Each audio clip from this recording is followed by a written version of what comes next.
cara untuk membersihkan hati dan pikiran kita, sekaligus meluruskan niat kita, itu kurang lebih ada 5 hal yang dapat ditempuh.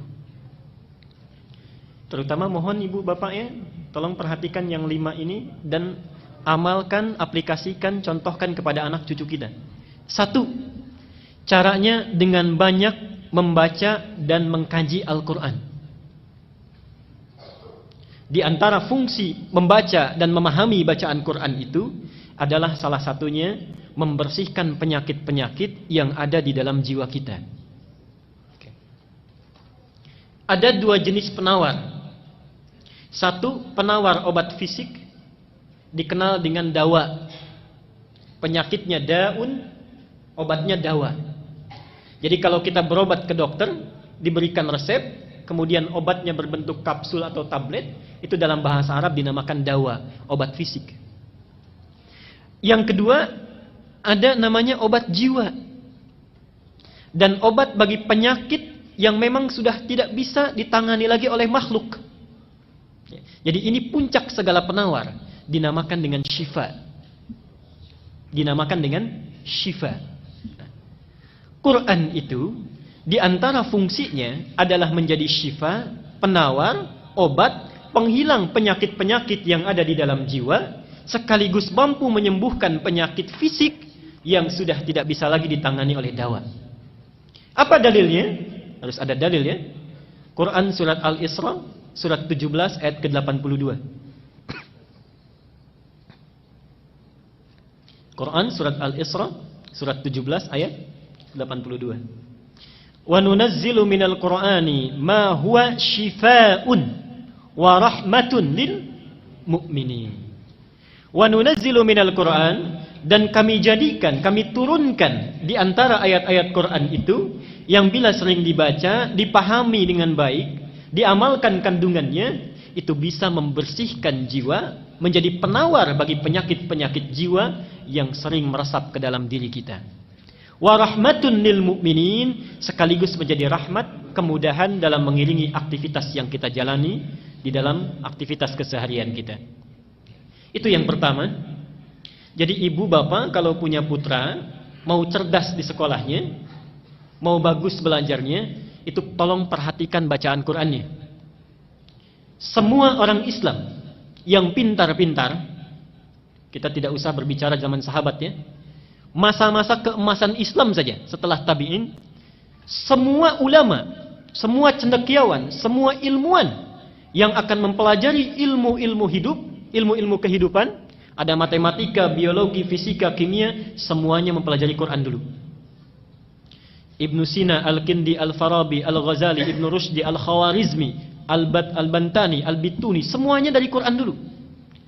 Ibnu Sina yang dikenal dengan pakar kedokteran, usia 17 tahun sudah menjadi dokter spesialis, rujukan para dokter di masa itu usia 7 tahun sudah hafal Quran. Usia 7 tahun. Semua ulama Islam itu orang tuanya memasukkan dulu anaknya untuk hafalan Quran. Apa di antara keunggulannya? Orang-orang yang hafal Quran itu rata-rata ingatannya terbuka, kecerdasannya meningkat. Ibnu Sina itu dikenal hampir sulit lupa. Dan kalau lupa, itu tidak membuka buku, Pak, Ibu. Datang ke masjid, sholat 2 rakaat, itu ingat kembali. Ibnu Sina. Kita hampir mirip ini. Cuma bedanya kalau kita sholat, semua ingat. 3 amalan yang sifatnya sangat unik karena saling bertentangan. Ini 3 ibadah. Saking uniknya pahalanya besar. 1, ibadah yang bila dilakukan tidak melahirkan rasa bosan, tapi cepat mendatangkan kantuk. Ibadah yang bila dilakukan tidak melahirkan rasa bosan, tapi cepat mendatangkan kantuk. Baca Quran. Baca Quran. Itu biasanya begitu. Kalau baca internet, majalah, koran bisa 1 jam. Baca Quran 5 menit saja sudah pegang mushaf, sudah ngantuk. Sampai kaget Mike. Berarti betul.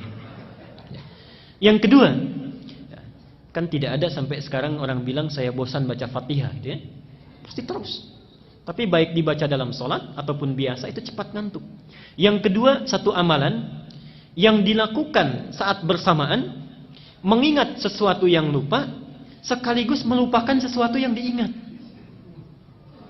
Ingat sesuatu yang lupa, sekaligus melupakan sesuatu yang diingat. Sholat. Saat kita bertakbir itu, seharusnya kita kan ingat ya, ini rakaat pertama, kedua, tapi bisa lupa. Dan saat yang bersamaan bisa mengingat sesuatu yang lupa. Kunci ditaruh di mana ingat, kan? Buku hilang di mana ingat, arisan tanggal berapa belum dapat ingat, juga semua masuk. Ya. Dan yang ketiga, amalan ibadah yang semuanya bagus, yang bila dilakukan merekatkan sesuatu yang renggang sekaligus merenggangkan sesuatu yang rekat. Unik. Merekatkan sesuatu yang renggang sekaligus merenggangkan sesuatu yang rekat. Nikah. Nikah itu ibadah yang dilakukan bisa merekatkan sesuatu yang renggang. Ini tidak kenal dengan si A, setelah dinikahi menjadi saudara mahram bil musaharah. Saking dekatnya disebut persaudaraan ini mahram. Artinya anak yang tadinya belum bisa melihat aurat ibunya yang tidak pakai kerudung, sekarang boleh melihat ibunya rambutnya tanpa hijab. Mahram bil musaharah, saking dekatnya. Tapi saat yang bersamaan merenggangkan sesuatu yang rekat. Coba lihat. Ada anak perempuan dikandung, berat ibunya mengandung, dilahirkan berjuang hidup dan mati, diasuh, nakal, menanggung malu, dibawa ke pesta mempermalukan, dibawa ke masjid main-main, itu kan? Setelah dewasa, tumbuh cantik, belum genap, belum sempat dipetik buahnya, sudah dibawa oleh orang lain yang baru dikenalnya. Anak laki-laki perawatannya sama, walau tidak kalah repot. Setelah dewasa, tumbuh, dapat gaji, belum sempat diberikan pada ibunya, sudah harus diberikan kepada orang yang baru dikenalnya. Renggang. Ya.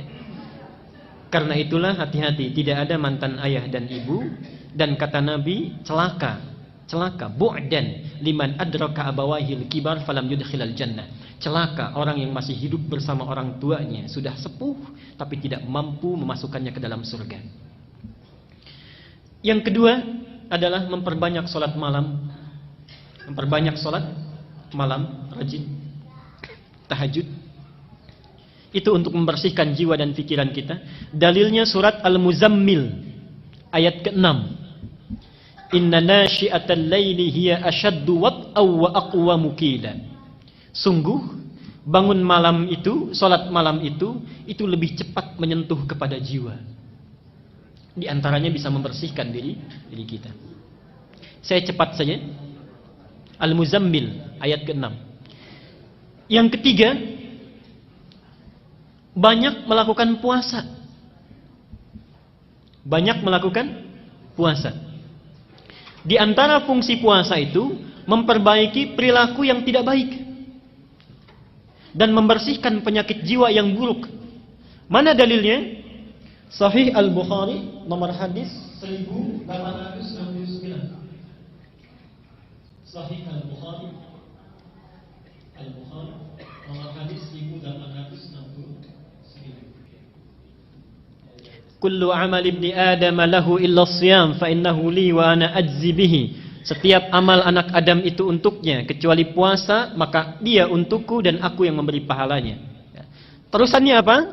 Diteruskan oleh Nabi, fa inimruun qatalahu aw syatamahu, maka jika ada seseorang yang memprovokasi dirinya untuk mengajak berkelahi, untuk mencaci dirinya, untuk berbuat yang tidak baik, maka katakanlah, kata Nabi, inni shaimun marrataini. Katakan saya puasa, saya puasa. Jadi fungsi puasa itu untuk menahan dan memperbaiki diri dari perilaku-perilaku yang tidak baik.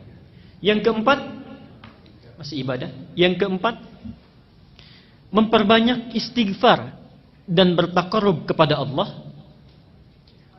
Memperbanyak istighfar dan bertaqarrub kepada Allah, khususnya di penghujung malam menjelang waktu fajar. Khususnya di penghujung malam menjelang waktu fajar. Dalam bahasa Quran disebut dengan sahar istilahnya. Wabil ashari hum yastaghfirun. Surah Az-Zariyat, surah ke-51 ayat ke-18 dalilnya. Wabil asharihum yastaghfirun. Dan yang kelima, yang terakhir, memilih teman yang baik, berkumpul dengan orang-orang yang soleh. Ilmu kita bagus, hati kita baik, tapi berkumpul dengan orang-orang yang jelek, perilaku anak pun akan terpengaruh. Ini maaf Pak Ibu ya, tolong mulai sekarang itu kalau cari-cari sekolah, cari universitas, cari yang 5 kriteria ini baik. Yang bisa memberikan akhlak yang baik, tempat yang baik. Jangan sekedar pandai ya, pandai itu gampang dicarinya. Tapi carilah sekolah yang memberikan akhlak yang baik.